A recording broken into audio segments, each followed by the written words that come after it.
Hey there guys, how's it going? Welcome back to my movie review series. So, today I'm going to be doing a review for the movie that came out last year, Angel Has Fallen. Now, I recently bought the Has Fallen trilogy and I reviewed the first two movies in the series, and if you guys haven't seen those two reviews that I did, I'll leave a link in the description section to my movie review playlist, as I often do, and you can check that out if you want to. And this is the third movie of the series, and I actually saw this one last year. I saw it in the theater actually on its release day, and it's interesting. When I first saw this movie, I had never seen the previous two. When I recently reviewed the previous two, that was actually my first time watching them. So this movie was actually my introduction to the Has Fallen series starring Gerard Butler, and yeah, let's talk about it. So this movie didn't do very well critically. I'm not sure how it did at the box office, but I know that critics tore this movie apart. It really didn't do well critically, and the reason it didn't do well critically, I just think that it kind of came out in a year that there were a lot of really good action movies like John Wick 3, like Avengement. There were quite a few, too many to go over, but there were quite a few really good action movies last year, and this one just didn't really stand out. But not only that, I think for a lot of people it was very formulaic. How do I see this one? Do I think this movie's bad? Do I think it's great?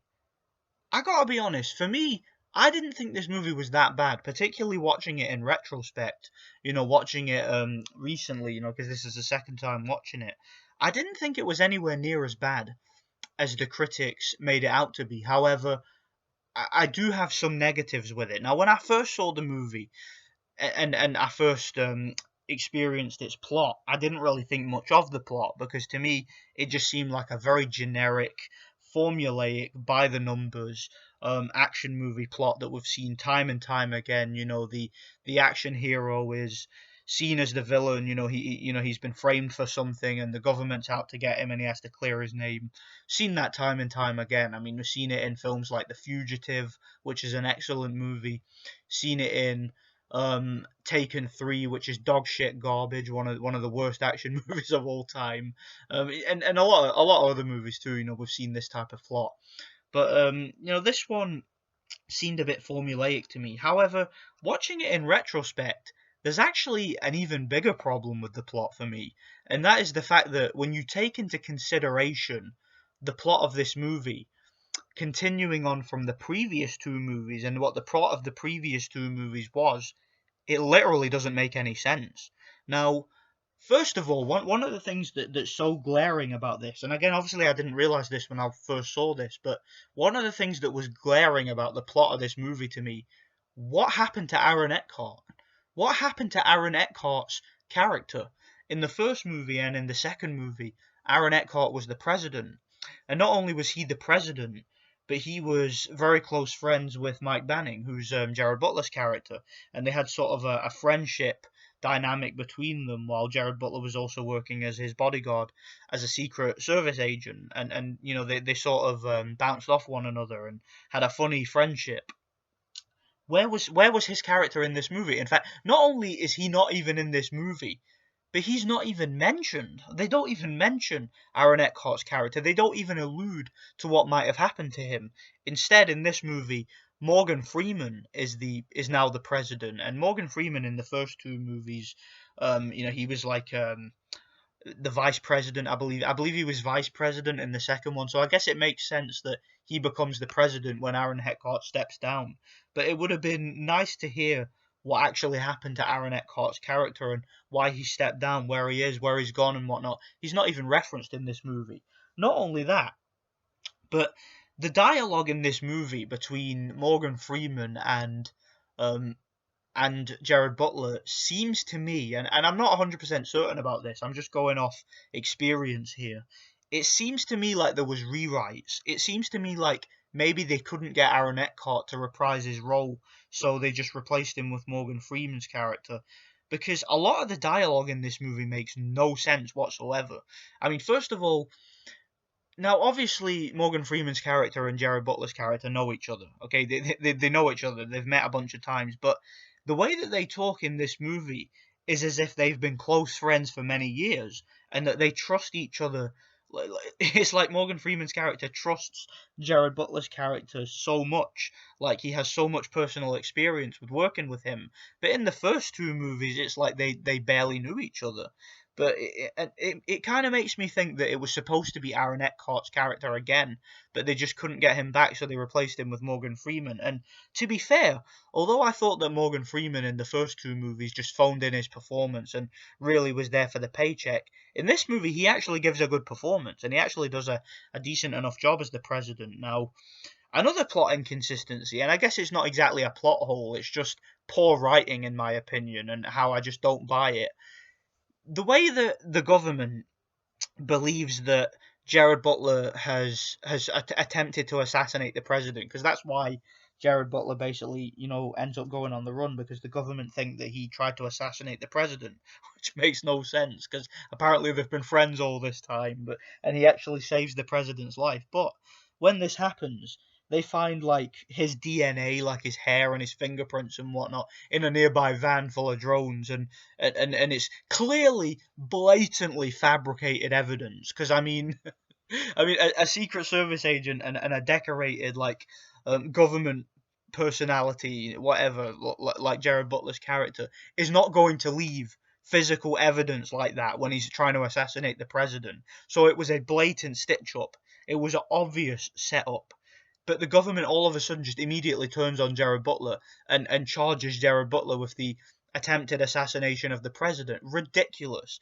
Not only that, but let's not forget that in the first movie, not only did Gerard Butler save the president, not only did he save the entire White House, not only did he fight off a whole band of terrorists on his own, single-handedly saving the White House, the president, all the personnel, he also saved the entire country. You remember the scene at the end where they're about to detonate all the nuclear warheads? The Korean terrorist from that movie, the bad guy, the main terrorist anyway, the leader of that terrorist organization, wanted to detonate every single nuclear warhead in America while they're still in their silos, so that he could cause like nuclear war, like a big nuclear wasteland in America. And Gerard Butler single-handedly stops him and saves the entire country, and stops the entire country from being plummeted into an apocalyptic wasteland of just nuclear devastation. He does all that, right? Saves the entire country. Then in the second movie, he goes to London, again, protects and saves the president, saves a bunch of people, stops a bunch of terrorists, does this, that, and the other to save a lot of people and serve his country and do his bit for his people and whatnot. He does all that. He's heralded as an absolute hero, one of the greatest heroes of all time. Yet the government immediately turns on him when they find a little bit of fabricated evidence. So I'm supposed to believe that he did all that. He did all that heroic stuff in the first two movies, but the government is going to immediately turn on him. Just with one little slip up, one little snag of clearly fabricated, obviously planted evidence, they're just going to turn on him. I don't buy it. That is ridiculous. Now, those are my negatives with this movie. It has a ridiculous plot that just is silly. It's ridiculous. It makes absolutely no sense. That's pretty much, all I have to say about the plot. As far as the action sequences go, now when I first saw this movie, again, I saw this movie after seeing films like John Wick 3 and Avengement and things like I saw a lot of great action movies last year. And when I saw this movie, I just thought that the action, it's kind of lame, it's kind of choppy. But watching this movie again, watching it on DVD and whatnot for a second time and actually paying close attention to it, the action sequences, they're not bad. Gerard Butler actually does an okay in the action scenes, and he does some of his own stunts, and there are a couple of scenes where it's all done in the dark. Like there's a scene where he escapes from a car, and it's like you can barely see what's going on because it's so dark. There's other scenes where there's shaky cam, so you can barely see what's going on. But there's other scenes like the scene in the woods where him and his dad, I forget the actor's name. It's the guy from. You remember the guy from Hulk 2003, the old guy? He played his dad in that movie. He plays Gerard Butler's character's dad in this movie, and yeah, basically he's like a hermit in the woods, and they're trying to escape these private contractors that are going after them, and they're basically walking them into traps. They're blowing up landmines and stuff. There's just bombs rigged all over this forest, blowing them up, and that was quite a cool scene. The scene with the drone strike attack was really cool. There's a few practical explosions. There's no real blatant CGI. There is CGI, obviously. There's CGI in use, but it actually looks really good. Like I can tell this movie had a big budget behind it. Some of the special effects are even a little bit better than the previous two, if I'm being honest. So the action sequences are not bad. As an action movie, this movie's totally fine. It's a fun action movie.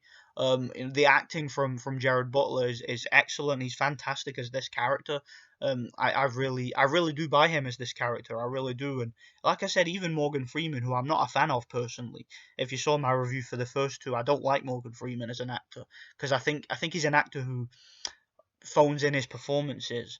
But he actually did a decent job this time. When you actually give him something to do and a decent script, he actually can act a little bit, and didn't mind his character here. Now, one of the things that initially bothered me about this movie, and again, it's where I talk about rewrites and stuff like that. The movie's very political, and I know that the first two were very political and very patriotic, but there's a big section of this movie where basically the bad guy, it's so blatantly obvious who the bad guy is, by the way. They attempt to pin what's going on Russia. They say that you see videos of Vladimir Putin walking around on screen and whatnot when they're watching it on TV. It's like they're watching the news, and it's videos of Vladimir Putin walking around and whatnot. And they're claiming that they're insinuating that Moscow, like either Vladimir Putin or somebody in Moscow who works for Vladimir Putin, somebody in Russia has paid Mike Banning $10 million to do this.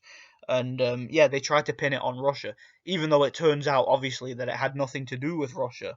Now, when I first saw that, because there's even a scene in this movie where the vice president says, Russia will deny it, like they did with their election tampering, and that annoyed me when I first saw the movie, because I was like, it just seemed like, again, propaganda against Russia, because that's all we see in the media, is they're constantly blaming everything on Russia. They stole the election.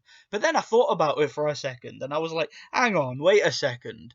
So are they trying to insinuate that Russia? Because let's not forget, this isn't real life. Okay, Donald Trump isn't president on this movie. Are they trying to say that Russia got Aaron Eckhart or Morgan Freeman elected as president?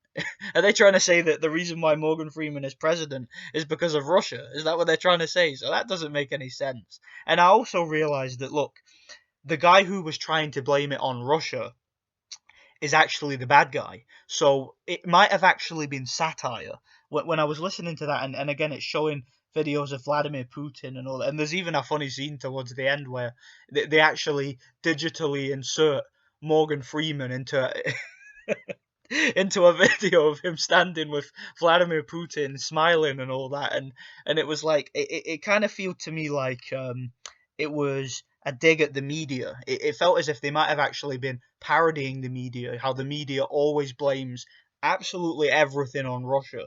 It's kind of like how you remember the song in South Park, blame Canada, but it's like it's like blame Russia. Everything that goes wrong, like if an election doesn't go their way, or that there's something, like an attack or something, they just blame Russia immediately. Russia's kind of like the scapegoat. And that's what they did in this movie. And again, it annoyed me when I first saw it. But seeing it again, it kind of did feel like satire. It kind of did feel like a joke. Like they were joking about it, how the media does that. Because the bad guys are like, oh, it wasn't us, it was Russia. So I found that pretty funny, actually. Watching it a second time, I actually kind of liked it. It was weird, but I kind of liked it. And like I said, look, this movie's fun. Gerard Butler is fun to watch in action movies. The scenes with him and his dad are quite funny too. There's a funny scene towards the end where they're trying to deal with their anxiety and their insomnia and whatnot, because that's another thing that I like about this movie. Like, basically, you get the sense that Mike Banning, Gerard Butler's character, is actually suffering from PTSD. He's suffering from PTSD because of what happened in the previous two movies, and because he has like a concussion, so he's constantly having headaches and he has insomnia. He's becoming addicted to pills, and he has to go for an alternative way of handling that. So that actually added a more of an internal character flaw and conflict for his character in this movie, and gave you more of a reason to sympathize with him and more of a reason to root for him. And I did root for him in this movie. I did like his character, and it's kind of sad, the situations he's put in. So that's pretty much it. This isn't a terrible movie. I don't think it's as bad as the critics made it out to be, and I don't think it's as bad as I thought it was when I first watched it.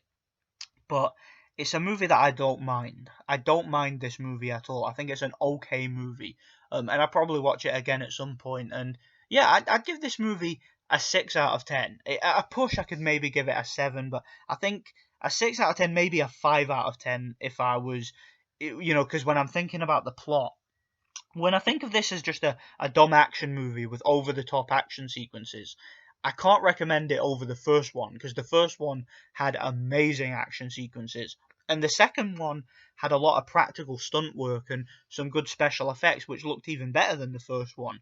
But I do still enjoy the first one more, because the first one had more action and was just a bit more fast paced and more entertaining. But I can't really I can't really recommend this over those two, but even though I would like to give this a 7 out of 10 or a 6, which is just slightly average, I can't really, because I can't really recommend it over those two. I think realistically I could go for a 5, but depending on your point of view, this could be a 5 or a 7. It's I think more consistently a 5 than a 7, because it's just like I said, there's plot inconsistencies.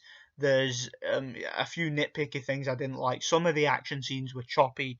There was a little bit of shaky cam here and there, and films that were purposefully in the dark to mask poor stunt work, and little bit of just pointless expedition here and there, like with the government and whatnot. Again, I'm not ultimately sure how I feel about the whole Russia thing, but it's just, look, this is an okay movie. It's an okay time waster. A 5 out of 10 would be a fair score. But if you could look past some of the plot things, it could go up to a 7. But yeah, I just think this movie's below average. It's just average.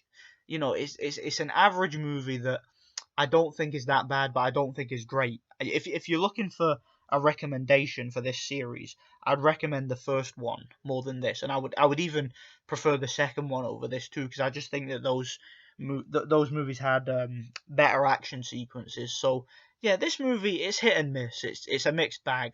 That's pretty much all I've got to say. So that's Angel Has Fallen. Not a bad movie, not a great movie either though. It's a decent movie. It's a fun movie.